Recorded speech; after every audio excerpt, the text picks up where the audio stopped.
हम जनार्दन सिंह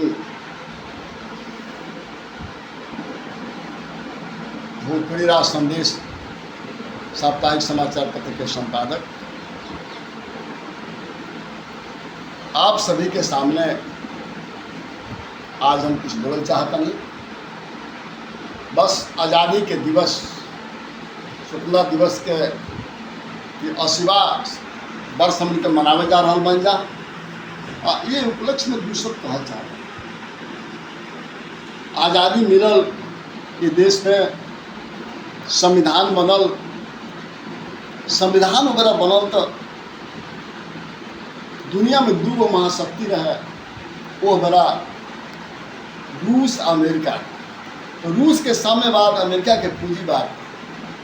ये संविधान निर्माता लोग बाबा भीमराव अम्बेडकर साहब से लेकर अन्य लोग सभी मिला करके ये लोग के आपन को दर्शन ना रहे, आपन को भारत के बारे में सृजन में कोनो एक तरह के सिद्धांत ना रहे कि भारत के रूपरेखा कैसे बनावल जाएगी। तो ये लोग पूंजीवाद या साम्यवाद के दोनों के मिक्स करके भारत में मिश्रित अर्थव्यवस्था पर आधारित संविधान के निर्माता के लिए भारत के विशाल संविधान बनाओगे, मौलिक आधार शब्द वो बेरा देश काल पात्र के अनुसार भारतवर्ष के सृजन कर लो। लेकिन एगो चीज बा कि भारत के सृजन तो कह लो, अमेरिका में एगो वेश्या रहा, वेश्या को बहुत बड़ा दार्शनिक रहा, दमसली वेश्या बहुत सुंदर रहा, दमसली कुरूप रहा।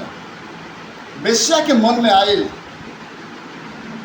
कि अगर हमार शादी दमसली से हो जाए, जौन बेटा हो कि तो हमारा खान सुंदर हो आ दमसली खान विद्वान हो। वो वेश्या दमसली के लेके चल गई और पूछल का हो का आई बड़े, तो कहली कि हम चाहते नहीं कि रोआ साथे शादी करे खातिर, तो का है तो जब बेटा होई तो हमारा खान सुंदर होई और हमारा खान सुंदर हुई और रोरा खान विद्वान हो। दमसली कहली कि तो अपना हाथ में नहीं खे, अगर कहीं उल्टा हो गई तब तारा खान विचार पा जाओ, हमारे रूप पा जाओ तब का। ठीक मिक्स इकोनॉमी भारत के संविधान के जो राम राज के कल्पना कर गई, ठीक विपरीत आज हो गया। आज देश में चाहे छोट आदमी हो के चाहे बड़ आदमी हो के, जान माल इज्जत के रक्षा की गारंटी नहीं है। केहू के हर आदमी भय के त्रासदी के अंदर जी रहा बा।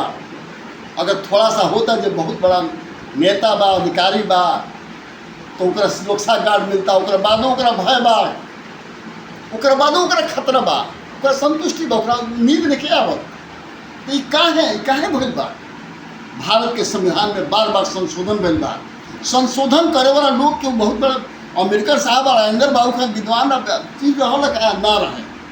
वो पीढ़ी के लोग रहे, महात्मा गांधी रहे, सुभाष चंद्र बोस रहे, भगत सिंह थे, मैंने तमाम लोग इस तरह के लोग रहा कि वो तरह के लोग जब फिर आई तब संशोधन करी तो विचार बनी, वो तरह के लोग नहीं थे।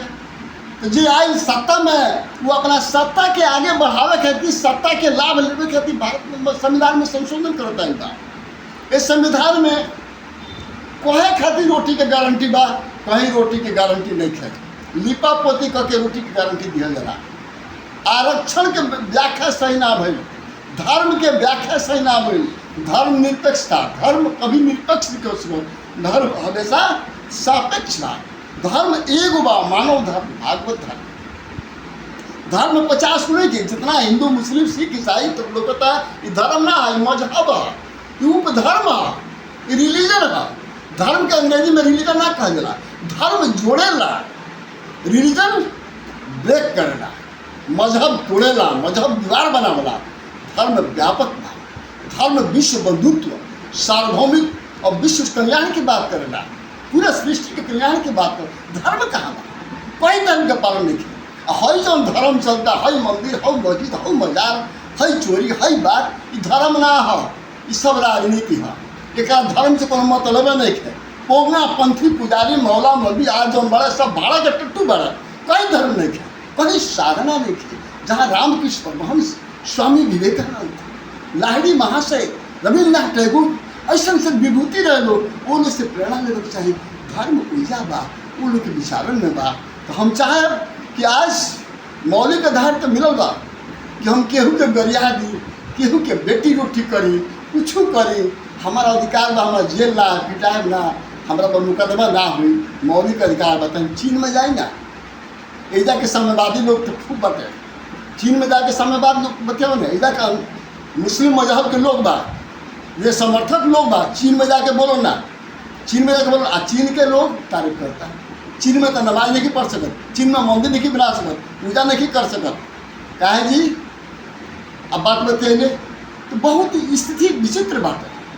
आज बहुत युग संधि काल बा, ये युग संक्रमण काल बा। देव ई संक्रमण काल में भारत में परिवर्तन चाहता है, भारत में परिवर्तन की क्षण चल रहा बा। जब परिवर्तन के क्षण होला, संक्रमण काल होला, संक्रमण काल होला तो जनाक्रोश होला। युवा पीढ़ी में, बौद्धिक लोगन में एगो जनाक्रोश हुई। तो जनाक्रोश जब हुई तो धीरे धीरे जनाक्रोश बढ़ जाए। तो पहले के राजा रहन कि अपना खुफिया एजेंसी से चाहे स्वयं देश बना के जनता के बीच जाके सही बात पता लगे हैं, सही जनता कहाँ असंतुष्ट बिया, कहाँ ओकरा दुख दर्द बा, उसके जानकारी के पीड़ा के तत्काल दूर करिए तो असंतोष होखबे न करी। आज के राजा बड़ा अंधा शासन के सत्ता, शासन जो होला, सत्ता जो होला, पूजा विवेक समाप्त हो जाला, सत्ता में मदान्ध हो जाला। विवेक जब समाप्त हो जाए तो जनाक्रोश धीरे धीरे आई, जनाक्रोश दिल में बा, मन में बा, कभी कभी गुबार बन के उठ जाए। ऐसे आज भारत स्वतंत्रता दिवस के 80वां दिवस पर हम कहें कि भारत के नेता लोग ये समझ जाओ, लोग भारत के नेता लोग नैतिकवान नेतृत्व के बात करे लोग, और आर्थिक आज़ादी, ये राजनीतिक आज़ादी मिलल। आज प्रगतिशील भोजपुरी समाज, प्राउटिस्ट सर्व समाज, नई दिल्ली आर्थिक आज़ादी के मांग करता कि देश में आर्थिक आज़ादी जब तक ना मिले तब तक संपूर्ण आज़ादी ना खाए। भारत अभी भी गुलाम बा, काल्हो गुलाम रहे, और आर्थिक आज़ादी ना मिली तो गुलामी बढ़त जाए। आर्थिक आज़ादी मिली तो हर चीज़ के गारंटी हो जाए, मनुष्य के जिए के गारंटी हो जाए। खाली बोले का आज़ादी बा, कहे का आज़ादी बा, लड़े का आज़ादी बा, बावजूद विकृति बा। ऐसे प्रगतिशील भोजपुरी समाज, प्राउटिस्ट समाज आर्थिक आज़ादी के मांग करता, और भारत के नेता लोग, भारत के संवाहक लोग, भारत के बुद्धिजीवी लोग, जो नैतिकवान लोग, चिंतनशील लोग बा, उन लोग आर्थिक आज़ादी पर ध्यान दें और भारत के पुनः आर्थिक आज़ादी की तरफ संविधान में संशोधन करें और आर्थिक आज़ादी के मांग करें, आर्थिक आज़ादी की तरफ नया निर्माण करें। ऐसे हम मांग करता नहीं कि भारत में आर्थिक आज़ादी चाहिए। धन्यवाद, नमस्कार।